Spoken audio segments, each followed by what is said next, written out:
On this week's NESN Patriots podcast, we will discuss the latest on Tom Brady and Rob Gronkowski and go through our 2018 NFL Draft defensive preview.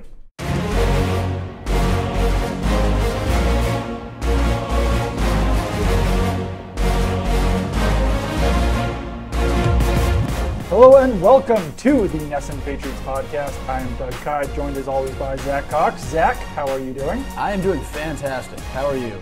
I'm good. The NFL Draft is finally upon us. It is Wednesday right now. It starts on Thursday, runs through Saturday, and it will be a very busy week for us because the Patriots have 8 draft picks. They have, 2 on the first day, 3 on the second day, and 3 on the third day. I can't do math. And given the Patriots' history, we can almost be assured that that number is going to change in some way by the end of the draft. Yeah, whether it's trading up in the first round, trading down in the first round, trading down from one of those second-round picks or the third-round pick, because right now the Patriots don't have any 4th or 5th-round draft picks.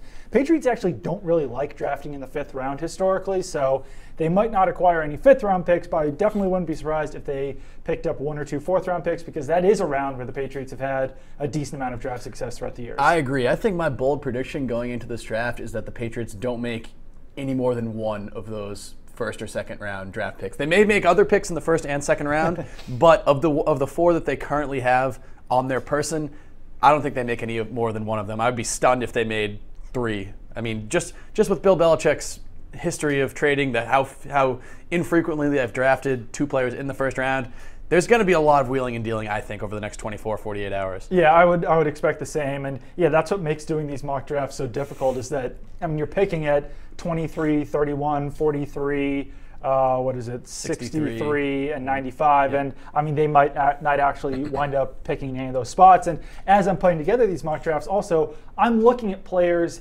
in that range, that 43 range. I'm looking at players all the way up to 55. So if they start picking up players in rounds that I didn't predict, like the 4th and 5th round, then it might be some guys that we didn't really put that much effort into or put that much research into. But I don't know. It's tough to even know if the players will come off the board the way that people are projecting them, because this draft class especially seems like players are kind of all over the board on there. Yeah, I would agree with that. I mean, you look at a guy like Harold Landry, who we're going to be talking about a little bit more later. I've seen mock drafts that have him go 7, 8, 9, and I've seen mock drafts that have him go in the late 20s. So there's a lot of players like that really have just so much variance. And then obviously the quarterbacks, like we talked about before, nobody still really knows which order those top 4 or top 5, if you include Lamar Jackson, which order those guys are going to go in. So it's going to be very fascinating to watch, especially tomorrow night.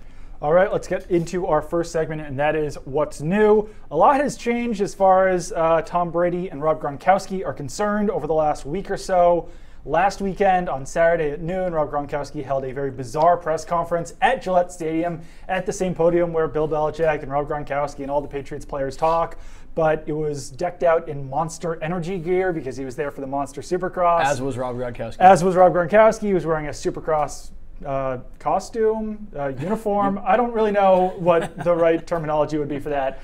But he kind of made a mockery out of the whole is he or is he not playing this year, and a lot of people wrote about that. A lot of people criticized Rob Gronkowski. A lot of fans were criticizing Rob Gronkowski and basically saying that they were tired of this act. Either tell us that you're playing or tell us that you're not playing. Rob Gronkowski did just that. Apparently he held a meeting with Bill Belichick and his agent recently, and he told the Patriots that he is playing. Adam Schefter reported that the Patriots are not going to be trading Rob Gronkowski.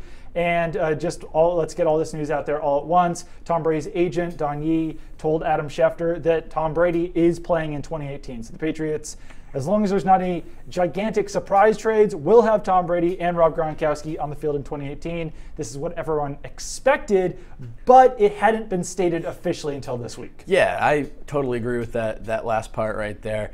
None of this is a surprise. I mean, I think pretty much everybody expected both Rob Gronkowski and Tom Brady to play for the Patriots this season. I know there was a lot of kind of moaning about the media coverage of this, saying that people are making too big of a deal when it's obvious that these people are going to come back. Everybody always thought that both of these players were coming back, but the fact that we hadn't heard it from them was I don't want to call it an issue, but it was a point of discussion. I mean, obviously they don't have to there is no confirmation that Tom Brady doesn't have to officially sign something that says he is coming back this year.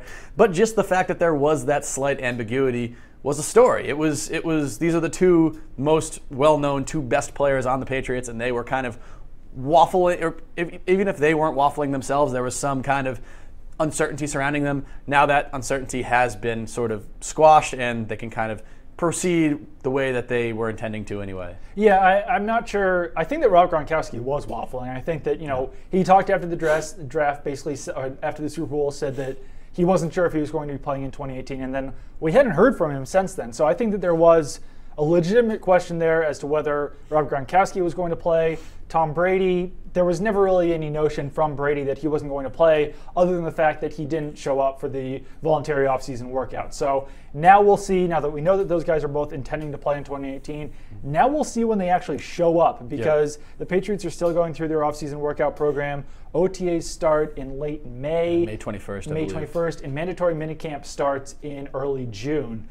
So I don't know. I mean, it would be pretty surprising if we didn't see Tom Brady out there for OTAs, but it's still a voluntary session. So if he is committed to, taking kind of a break and hanging out with his family, I mean, I don't know. I think that he probably still could show up for OTAs, but we'll just have to see what his plan is. Yeah, the report last week, I believe it was last week, was that Tom Brady is expected to skip all of the voluntary portion of the offseason program. Now, there's really kind of a pretty big distinction between the voluntary workouts and the actual OTAs. Even though they are voluntary, those aren't just, the former is basically just getting in there and lifting and running and doing some conditioning kind of stuff. The OTAs are legit on-field practice, basically just without contact. So if Tom Brady does choose to sit those out, even though they are voluntary, it's definitely a bigger deal than him not being at Gillette Stadium right now. Same with Rob Gronkowski. He said during his weird monster press conference that he was not planning on participating in any voluntary workouts. Who knows how much of that was part of his kind of weird pro wrestling vibe that whole thing had, but that is from the mouth of Rob Gronkowski. And what do you think prompted this statement? Because it kind of, in my mind, I can see Bill Belichick just calling him up and being like, Rob, come on. If Rob Gronkowski did something like this when there were no kind of questions surrounding his future, his retirement, his ability to play this season, then people would just be like, oh yeah, that's Gronk doing Gronk things. But with all the uncertainty surrounding it, I have to kind of think that maybe Bill Belichick called up him or called up Drew Rosenhaus and said, all right, this is a step too far. You can't be basically openly mocking us while there's still some uncertainty over whether you'll be back or not. Do you think anything like that happened? It's possible. Yeah. I think that Bill Belichick certainly wanted to know, and I think that just the fact that Gronk released this statement, it just goes to show that Rob Gronkowski plays by different rules, and the Patriots play by different rules with Rob Gronkowski. I don't think that there's any other player on the team who would announce that they had a meeting with Bill Belichick, because that's just not really the way that the Patriots operate. I think some of this could have to do with some of the public perception, because, I put out a poll on Saturday asking Patriots fans, are you tired of Rob Gronkowski's act? And 59%, and I know that that's not a scientific poll, I know it's not exact, I know it was just that people were answering that question on a Saturday afternoon, but 59% of Patriots fans said that they were getting tired of Rob Gronkowski's act. And if Gronk is starting to get some blowback by fans, I think that that's something that he legitimately cares about, because during that weird Monster Energy press conference, the only time he kind of gave a direct answer, and it wasn't really a direct answer, there was a joke attached to it, was, what do you say to fans who want to know whether you're going to come back or not? And he said that they would see a freak leak when he came back. So then after he said that, I asked him, so that means you're coming back? And then he kind of was like, maybe. So I think he kind of accidentally showed his hand in that moment when someone directly asked him about the fans' perception of him. So I think that they did kind of want to get out ahead of this. I think that he wants to get fans back on his side.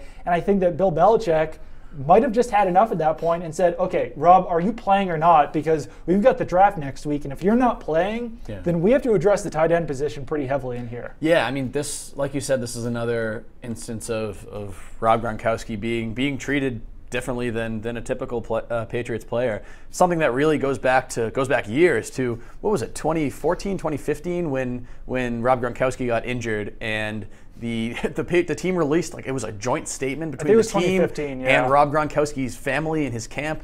Something that you never see the Patriots do with any other player. And now it's, I mean, obviously Rob Gronkowski kind of deserves to be treated with a different set of rules, even if that's really not how the Patriots operate. But yeah, I definitely view this as Bill Belichick kind of saying, we'll tolerate this kind of theatrics up to a point, but as long as we actually know what your real intentions are.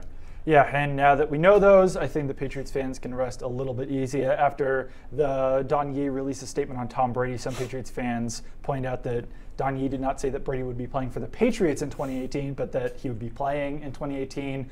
I don't know. I mean, I don't think the Patriots are about to trade Tom Brady, and Tom Brady can't trade himself. So I think that regardless of what happens, I think that he will be playing in New England in 2018. I agree with that, and I also don't think either of these developments will really affect at all how the Patriots approach this year's draft, because they do need to get Tom Brady's eventual successor whenever Tom Brady does plan to step away. They have to start preparing for that now. And Rob Gronkowski, he's basically has to be viewed on a year-to-year basis at this point. So they definitely need to also get a tight end to bring in there for the eventuality of Rob Gronkowski also leaving the Patriots. Definitely. Let's get into our next segment here, and that's what's on the docket. Let's start talking about the draft, which, as I mentioned earlier, is Thursday. That's the first round on Thursday, second and third round on Friday, the 4th through 7th round on Saturday.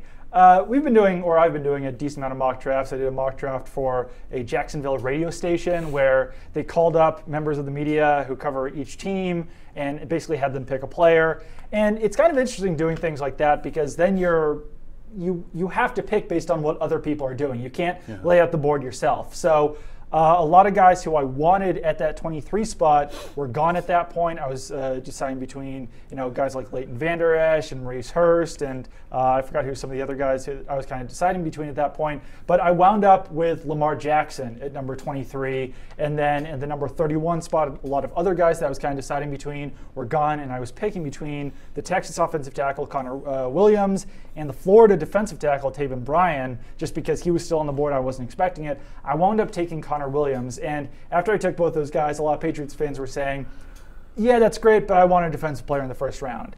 So I guess the question is, how important is it to you that the Patriots do address their defensive needs in the first round? And that's going by the fact that the Patriots do need a quarterback and an offensive tackle, and those are guys that are usually best taken in the first round, because those are such high potential positions that quarterbacks and offensive tackles don't usually really fall to the second round if they have starting caliber traits. Yeah, I think it is important. I don't think it's mandatory. I think it's going to be a situation like you just experienced with your mock draft. Yeah.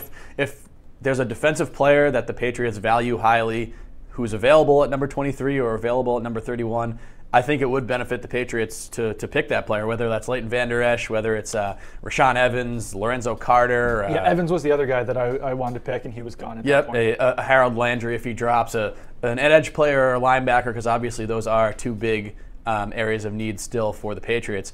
But I don't think they need to force it. I don't think they, especially since they do have that number 23, number 31, and number 43 early in the second round right now, I don't think that they need to use a late first-round pick on a guy that they value as a mid to late second rounder when they do have needs elsewhere on the football field, especially like you noted at quarterback and at offensive tackle. So I think it's all going to kind of depend on how the rest of the draft shakes out, unless they do choose to trade up for one of these players. Yeah, and that's actually the next conversation that I think we should have right now is, would the Patriots, I think that as we've talked about the Patriots' potential to trade up, we've always been talking about quarterbacks, is that, would the Patriots trade up if a guy like Josh Rosen starts to fall into the top 10 to take that guy?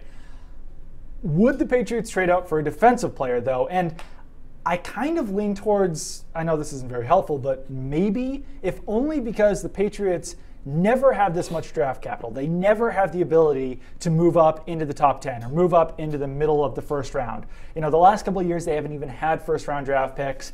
If Bill Belichick falls in love with one of these defensive prospects who starts to fall in the top 10 or starts to fall into the early teens or late teens, would the Patriots actually consider trading up for them and then hope to get a quarterback either later in the first round, in the second or third round? Same deal with the left tackle. Would they try to get that guy in the second round or the third round? And I think there are some players in this draft where if they started to fall, Bill Belichick would at least have to start thinking about it. And one guy who it doesn't seem like is going to fall, but the Patriots I know like, is Bradley Chubb, the North Carolina defensive end. Some other guys that just really kind of fit what the Patriots typically look for in prospects. Linebacker Tremaine Edmonds, there's just not many 6'4", 250-pound linebackers that move the way that he does. And the Patriots love those big thumping linebackers. And if you can get a guy who's that size who also runs a 4.5, I think that would be certainly appealing to the Patriots.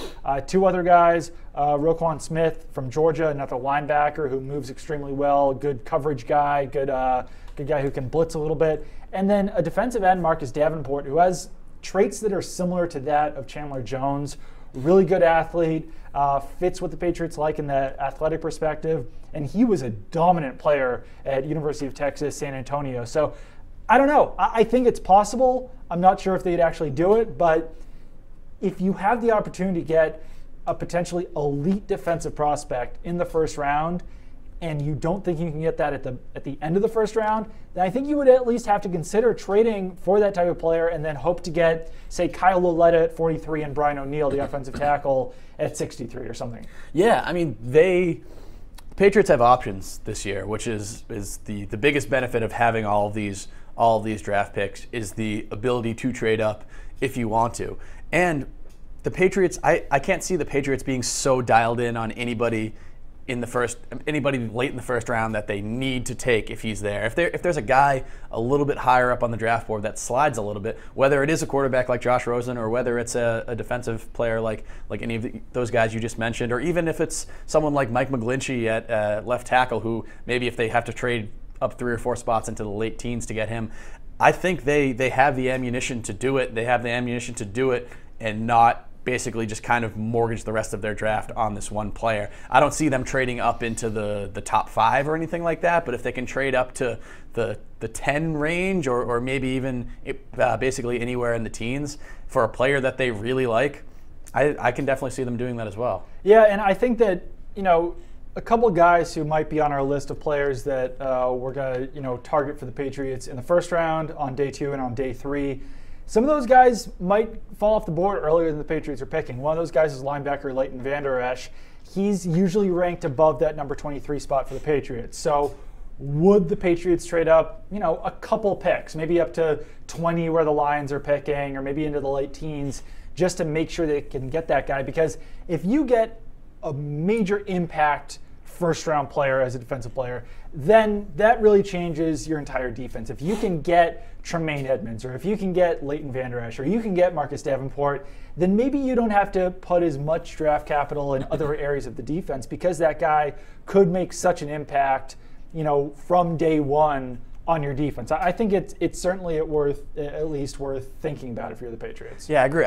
We should have looked this up beforehand, but do you remember the last time the Patriots traded up in the first round to draft a defensive player? It would have been 2012, because they traded up for both Chandler Jones and Dante Hightower in that draft. So they definitely have Bill Belichick does have a history of being willing to do this. Yeah, definitely. And I would be a little surprised if they did the same thing this year, just because they do need to take that quarterback at some point in this draft. And if they trade up from both those spots, then you'd basically be looking at banking on getting a quarterback either in the second round or in the third round. And I don't think that's as safe as you want to be with that pick. But yeah, I mean, it's certainly possible that they do even trade up twice in the first round to get maybe a defensive player and a quarterback. Yep. One guy who it seems like the Patriots would not need to trade up for is defensive tackle Maurice Hurst out of Michigan. There's some rumors that he could even fall to day 3 of the draft because of a heart issue that he has. It's the same heart issue that Utah defensive tackle Star Lotulelei had before he was drafted by the Carolina Panthers.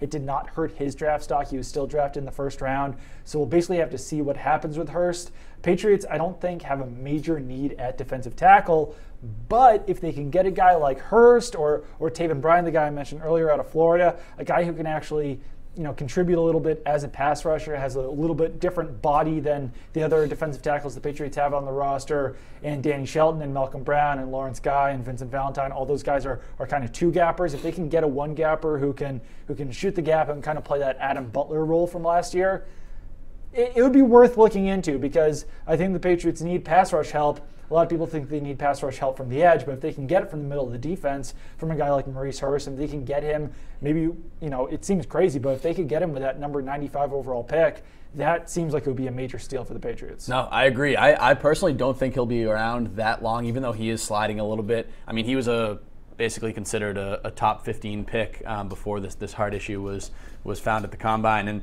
the reports that I've heard since this came to light is that it's not a serious thing. So we'll see how how different teams evaluate it. I think he'll probably come maybe like late second, early third.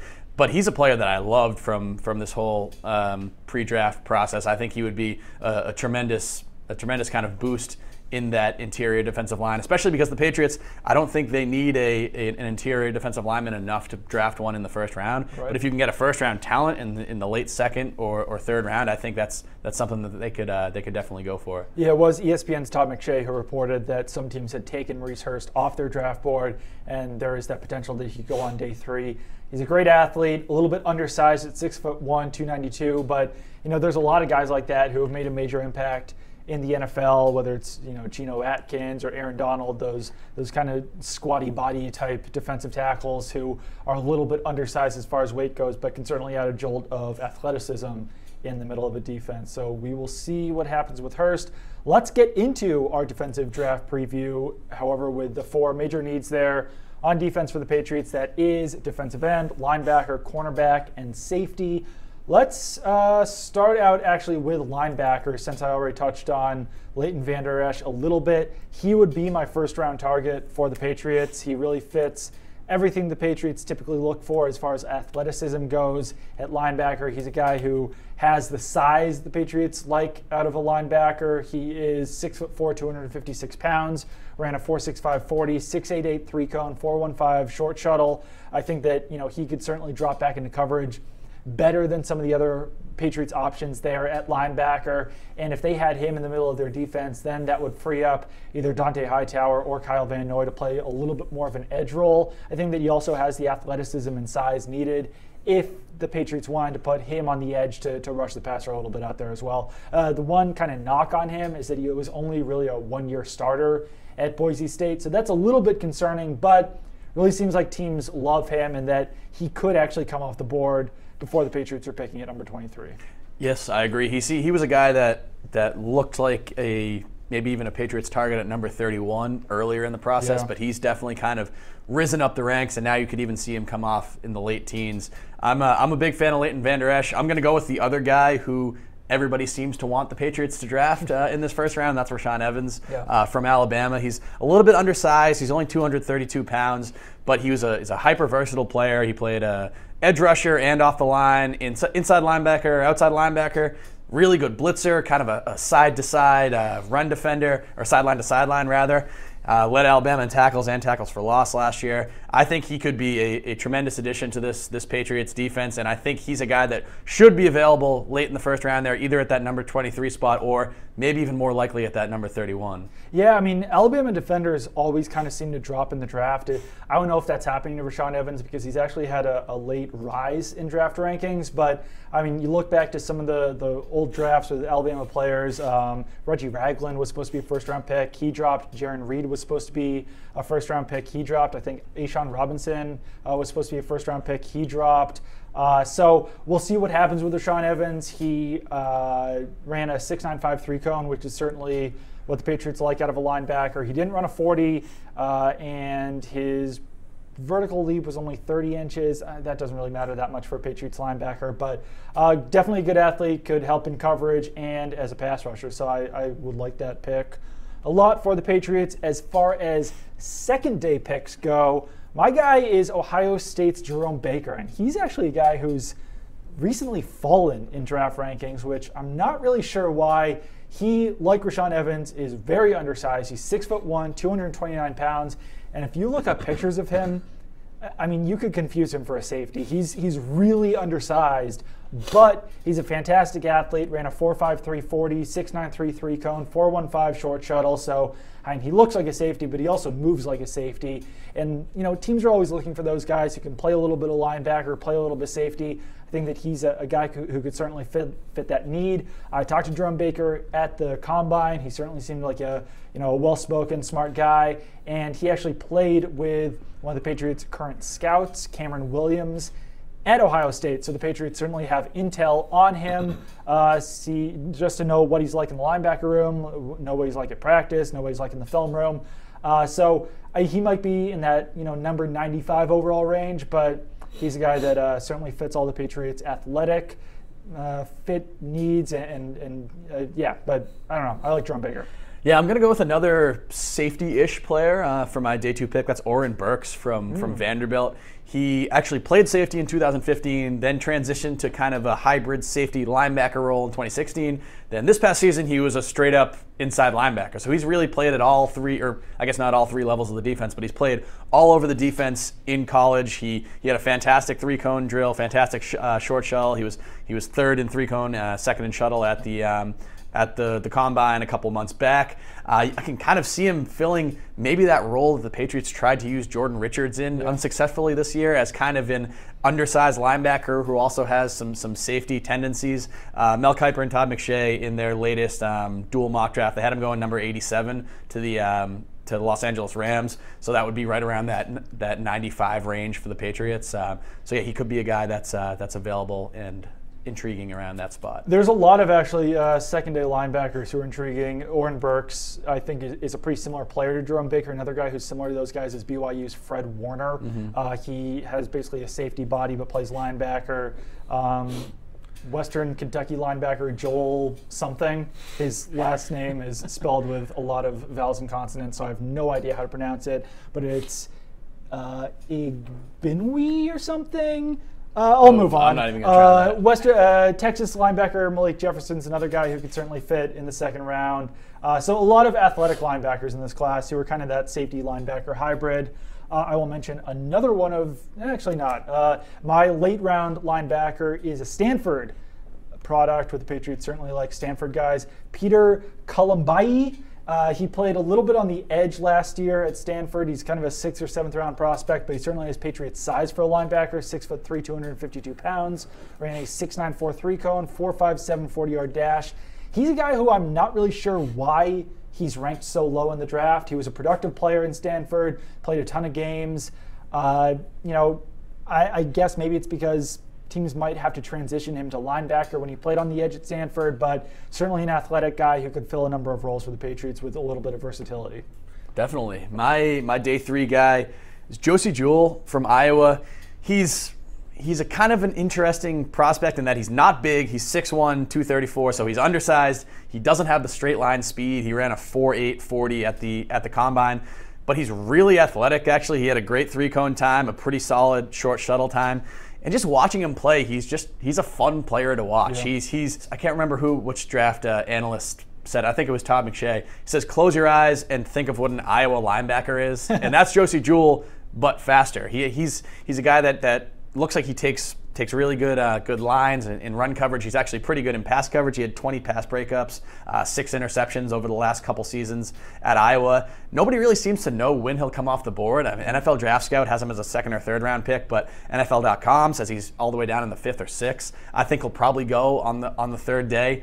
He's an imperfect prospect because he meets some of the Patriots' kind of athletic needs, and he's way off of some of the other ones. But just watching him play, he's a tenacious guy. He's a smart player. I think he could be an exciting kind of underrated NFL player. Patriots do seem to love Iowa linebackers. They had James Morris a few years back. A few other guys that I don't know off the top of my head. But one thing on Josie Jewell that, like you said, he doesn't have the straight line speed, 4.8 40, but great 10-yard split at 1.58 seconds. That's way faster than any other linebacker who ran in that 4.8 range. And like you said, had the good 3-cone and short shuttle. So I think that, as long as you're not asking him to run 40 yards, it seems like he can't really keep up that speed in the 20 to 40 yard range, but he certainly has some short area quickness, which is what you want out of a linebacker. Absolutely. Let's move on to the edge defenders or defensive linemen. My first guy is Lorenzo Carter out of Georgia. No one really knows whether to call him a linebacker or a defensive end, an edge defender. I think he only rushed the passer on 65% of snaps. Last year, he's 6'5", 250 pounds, ran a 4.46 40-yard dash.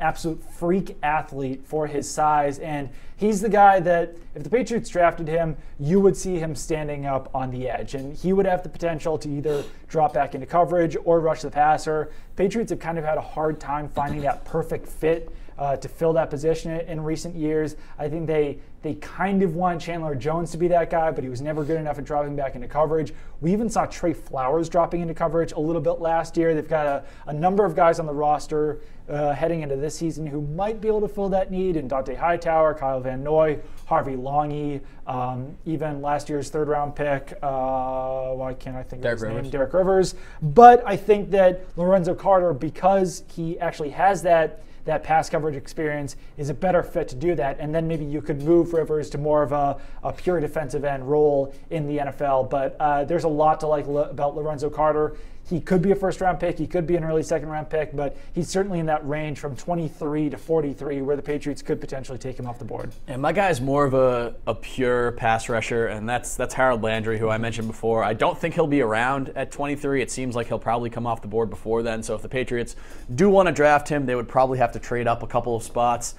He's smaller and lighter than the Patriots kind of prototype for the position, but freaky athletic. He was incredibly productive as a junior at BC 2 years ago.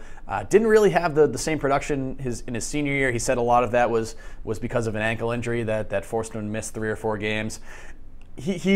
He would be a bit of a different player, like I said, than what the Patriots usually look for at this position. But I think, just with the way that he's been kind of soaring up draft boards lately, and there were people who said he probably would have been a top 5 pick if he came out after his junior year. I think he can be a tremendously productive player. Maybe, like I said, maybe not exactly what the Patriots are looking for, and a guy they probably have to trade up for, but he's a guy that I really liked watching in college. Yeah, Brendan Daly was kind of running his pro day, it seemed like, at Boston College, and way more productive as a junior than he was as a senior, but he was dealing with some injuries, so that's definitely the question mark there on Harold Landry.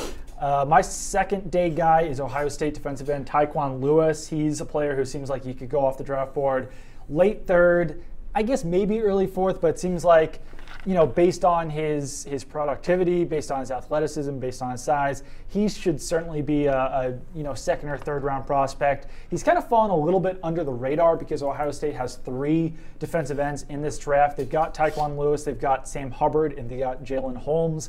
I think that Lewis is the best fit out of those 3 guys. He's 6'3", 269, so he definitely fits what the Patriots look for as far as size goes. 33 3/4 inch arms, so he's got long arms, which certainly helps on the edge.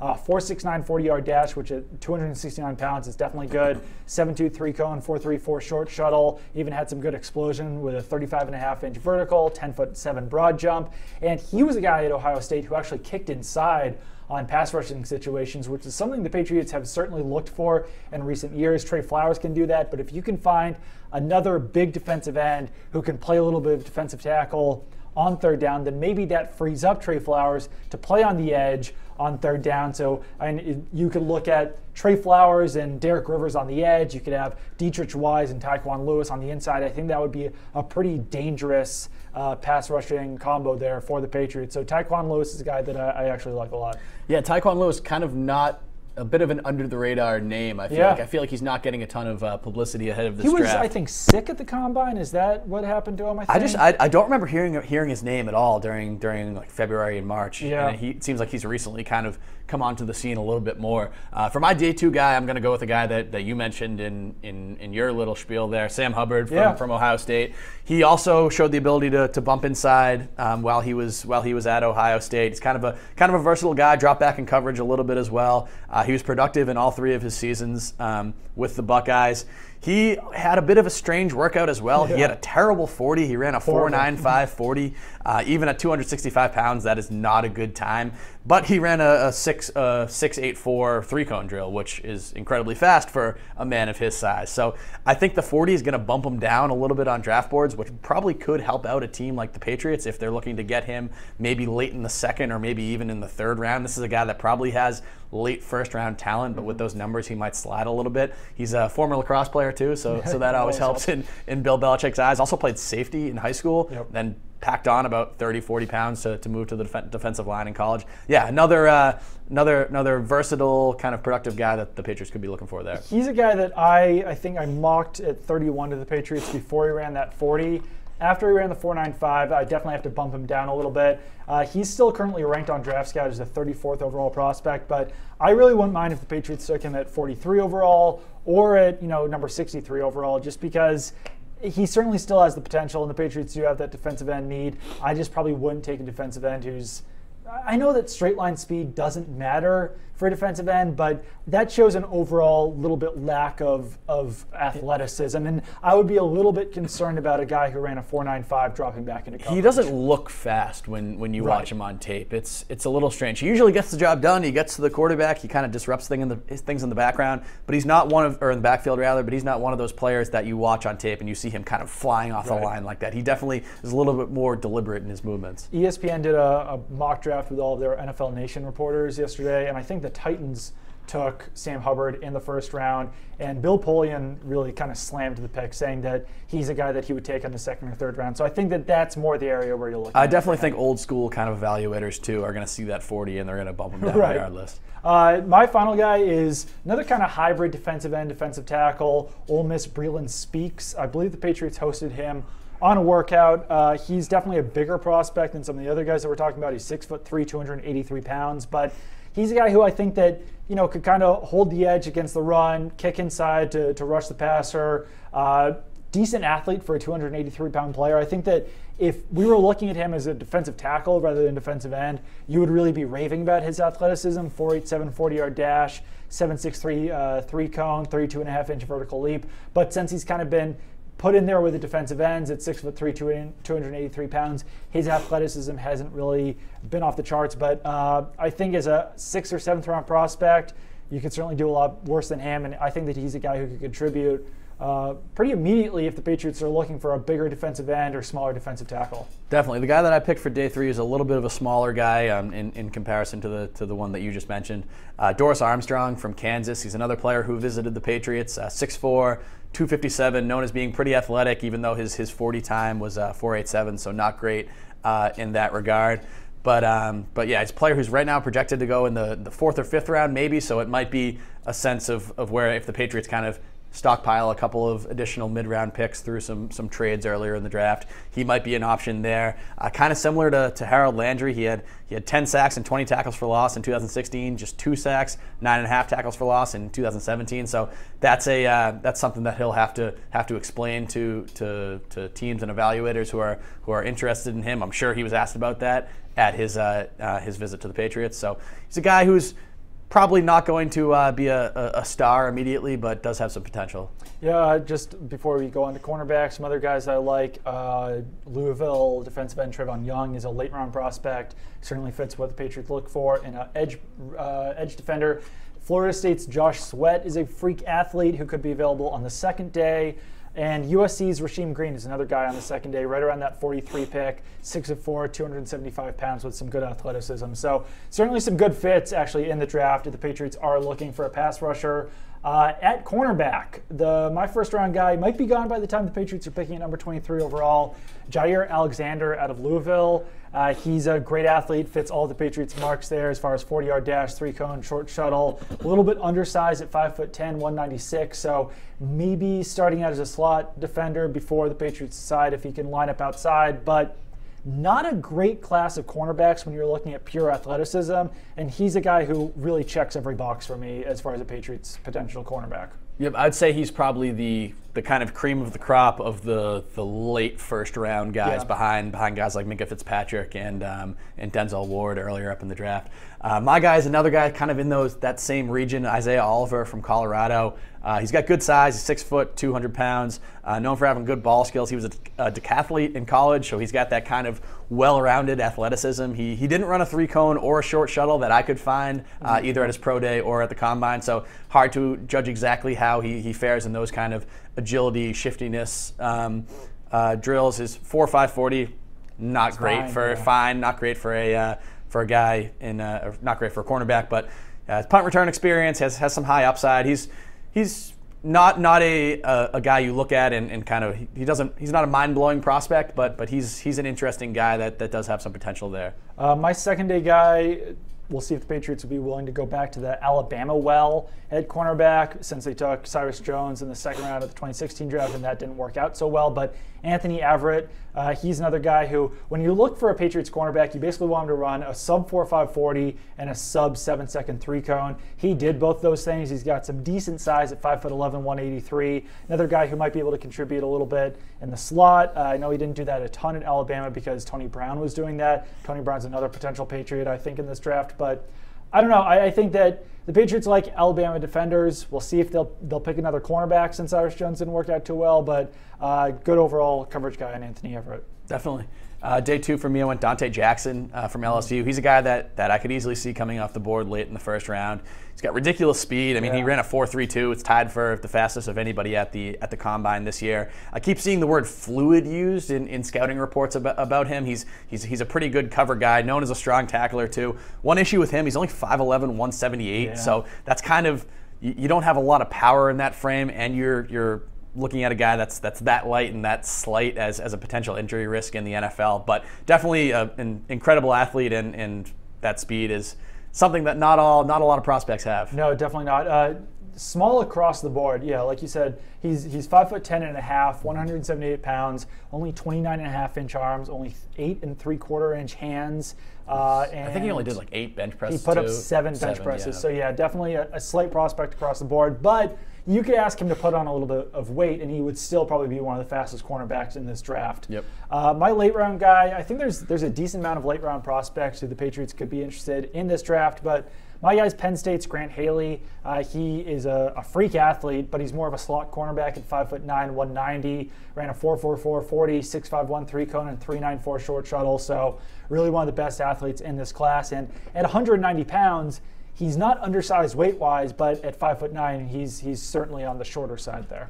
Yeah, for me, I went with a guy for my day 3 pick, someone that I don't exactly know how well he would fit in with the Patriots because he's got a bad 3-cone drill. He's a small guy. He's got some issues, but Parry Nickerson from Tulane, he's a guy that Pro Football Focus absolutely adores. I think he's 3rd or 4th in their cornerback rankings. And when you look at some of his stats from college, it's pretty impressive. I mean, he allowed a 43.2 passer rating in 2017, 32.5 in 2016, 2 total touchdowns allowed over those 2 seasons with 10 interceptions, 11 pass breakups. So those are pretty ridiculous stats. Obviously, he wasn't playing against the top level of competition, since Tulane does play in sort of the lower level of the FBS.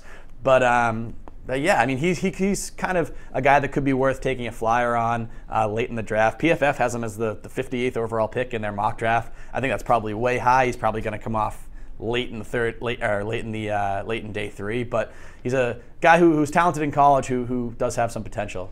2 other guys that PFF is much higher on than other websites is Alabama Birmingham's Darius Williams and USF's Dietrich Nichols. Both of those guys are a little bit undersized, but good athletes, worth mentioning because neither one were combine invites. Yep. Which is something that, it's rare to see guys who are ranked that high who did not get invited to the combine. Let's move on to safeties. I said that the cornerback class was not that great athletically. This safety class, these are a bunch of freaks out there. My first day guy is Justin Reed. I'm not sure if he'll actually wind up going in the first round, but he certainly has the size, athleticism to do so. 6'1", 202, 4.4 40, 6'6", 5 3-cone, 4.15 short shuttle. When I put together my draft fits for the Patriots, I have a spreadsheet. I would go through the height, weight, arm length, hand size, bench press, vertical, broad jump, 10-yard split, 40-yard dash, 3-cone, and short shuttle, and see if they fit what the Patriots typically look for in a draft pick. Justin Reid literally checks every single box. He's also probably the smartest prospect I've ever spoken to, so there's definitely a lot to like out of him. One thing that's a little bit curious, he is the brother of Eric Reid, who's the former San Francisco 49er, who is still a free agent because he kneeled for the national anthem. So, I didn't mean to say Patriots. If NFL teams are not willing to sign Eric Reid, it's going to be interesting if NFL teams are willing to draft Justin Reid high if he does, have a lot of the same beliefs as his brother, and if he would also be kneeling for the national anthem. So just worth throwing out there as far as when you're talking about Justin Reid. Yeah, fair or not, I'm sure that's one of the first questions he gets asked when he meets with NFL teams, which is probably a problem with where the league is right now, but it is the way it is. He did visit the Patriots, though. So yes. They talked to him at the Combine. He met with Bill Belichick and Steve Belichick, and the fact that they brought him back to Gillette Stadium for an official visit shows that the Patriots are at least interested in this guy. He actually came to Gillette Stadium after the official visits were concluded. They tried to schedule an official visit. They were not able to. This is according to Reid himself. He was posting all this on his Instagram. He did fly to Foxborough for a meeting after the whole process was done, which shows how much the Patriots are actually interested in him if they were willing to bring him in that late in the game. Definitely a prospect I like.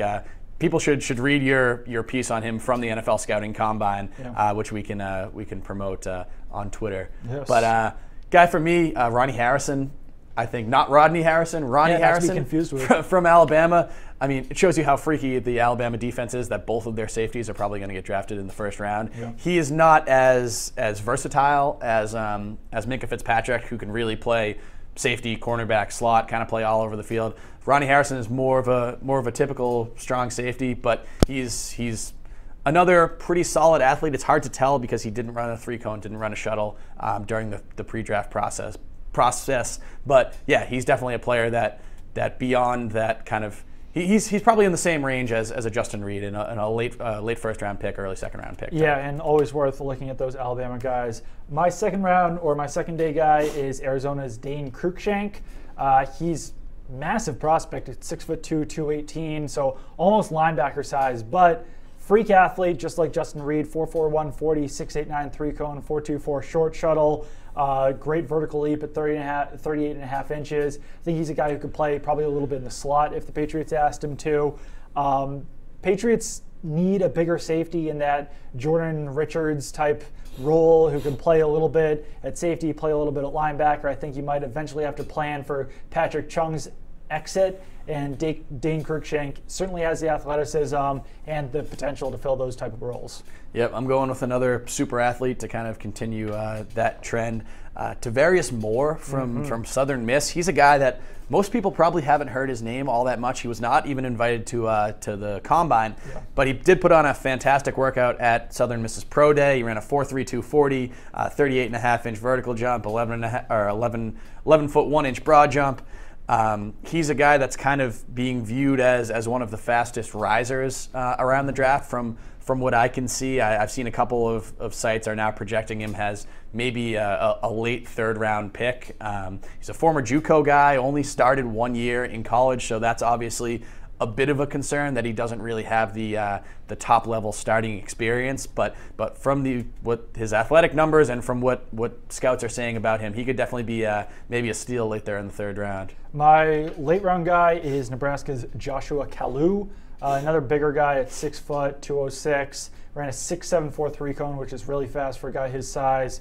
Has athleticism similar to Jordan Richards, but I think that you would have to hope that he's a better player than Jordan Richards. And the fact that he played cornerback in college, Patriots really like that versatility of being able to play safety or cornerback. They drafted Tavon Wilson in the second round of the, 2012 NFL draft? I think so, yeah. So I think that Kalu is kind of a similar prospect to Tavon Wilson. Patriots always find themselves drafting a safety way higher than anyone expected them to. That happened with Tavon Wilson, that happened with Daron Harmon, and that happened with Jordan Richards.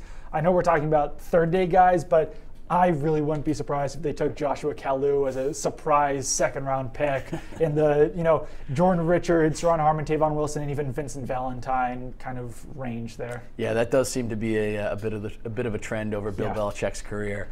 My day 3 guy is Troy Apke from Penn State. He was the guy that came out of nowhere and ran a 4.34 40 at the combine. His entire combine workout was fantastic. I mean, he had the best 40, best 3-cone, best shuttle among safeties, 3rd best vertical, 4th best broad jump. Only started 1 year in college. His stats, not that great. His tape, not that great. Probably a guy that maybe is a 6th or 7th round pick that you bring in and can make an early impact on special teams. But the Patriots do love those guys that can come in and make an early impact on special teams. So I think that he's a guy that can slide in and might not even ever really become a starting safety at the NFL level, but definitely has some great potential as a special teams player. One other guy that I just want to mention is a 3rd round or a 3rd day prospect. I keep saying 3rd round. I'm not a very smart human being. Is Northwestern safety Godwin Igwebuike. He's another freak athlete. I think that we basically touched on all of those freak athlete safeties in Justin Reed, Dane Cruikshank, Tavarius Moore, and Troy Apke. Godwin, what I said before, certainly fits in that mold as well. 4.44 40, 6.56 3-cone, 4.12 short shuttle, all at 5'11", 193 pounds. He's another guy I think who played a little bit of cornerback in college, so smart prospect. I think that, you could certainly see him being another guy that the Patriots would potentially reach for, that you see in all the draft rankings as, oh, this is their 6th or 7th round draft pick. I really wouldn't be surprised if the Patriots reach for him in the 2nd or 3rd round. Yeah, another plus for Igwebuike, we'll go with Igwebuike, is that he was a 4-year starter at Northwestern, so he does have extensive experience, a lot more than some of the other guys we just mentioned. Certainly. I'm not sure if he is related to the former NFL kicker Donald Igwebuike, but I don't know how many Igwebuikes there are in the NFL or in the world. But yeah, I think that we touched on all the potential prospects pretty well there, hitting our top 3 prospects in the 1st, 2nd, and 3rd days, while also kind of hitting some of those other guys. I guess while we're talking about defensive prospects, before we wrap this up, we should mention P.J. Hall, the Sam Houston State defensive tackle for the Patriots. They brought him in for an official visit, correct? I believe they did, yes. Yeah, he is 6'1", 308 pounds, blocked 14 kicks in college, had over 40 sacks, ran a 4.73 at 308 pounds, had a 38-inch vertical at 308 pounds, which is absolutely insane for a guy his size. I think that, he's one of those prototypical Patriots. Was not invited to the combine, I don't believe. I do not believe so. So no. He's another real late riser, FCS guy. Those block kicks and those sacks are certainly something worth mentioning. The 14 block kicks is my favorite stat of this entire pre-draft process. And yeah, at 6'1", 308 pounds, he was kind of playing as an edge defender at Sam Houston State, so that certainly goes to show his athleticism. So we will do another podcast after the NFL draft has wrapped up. I'm sure that it will be a crazy time for the Patriots, crazy time for the NFL in general, because there's really those 6 quarterbacks who could go in the 1st round. A lot of intriguing prospects. We'll see where Saquon Barkley goes, see where Bradley Chubb goes. It seems like one of these top defenders that we talked about earlier could drop, so we'll see if the Patriots are willing to trade up in the draft for one of those guys. But like I said, we will talk to you guys again after the draft once we know what actually goes down. And make sure to follow all of your Patriots content on NESN.com. Follow me on Twitter at Doug Kyed, that's K-Y-E-D. Follow Zach Cox on Twitter at Zach Cox NESN, that's Zach Z-A-C-K. And yeah, keep it tuned to NESN.com for all of your Patriots pre-draft and post-draft content.